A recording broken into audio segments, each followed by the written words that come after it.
Un arbre en métal sur lequel poussent des feuilles en plastique, cette structure n'est pas tout à fait une œuvre d'art, mais bien une mini-centrale électrique. Ces feuilles vertes sur les branches sont des petites éoliennes. Elles tournent indépendamment les unes des autres sur un axe vertical et produisent de l'électricité au moindre souffle d'air. Une innovation et une place aux côtés du radome.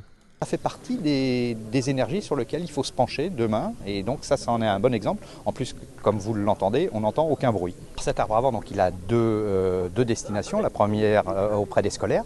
Le deuxième, l'électricité que l'on va produire va être réinjectée dans le circuit et va participer au gonflage du radome. Haut de 8 mètres et composé de 72 feuilles, cet arbre a une puissance de 2,5 kW. Il couvre les besoins électriques d'un foyer de 4 personnes hors chauffage. L'arbre à vent a aussi un atout de taille, son seuil de démarrage.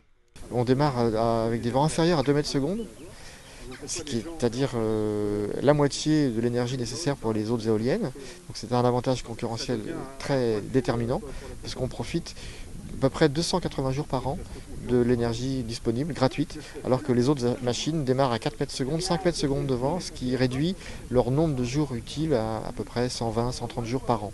Donc on double le nombre de jours où on produit de l'électricité, ce qui nous donne un avantage certain.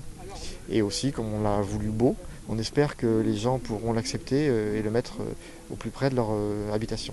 Intégrable à la ville comme à la campagne, l'arbre à vent utilise la moindre petite turbulence pour fonctionner. Pour posséder un tel arbre dans son jardin ou dans la rue, comptez environ 20 000 €.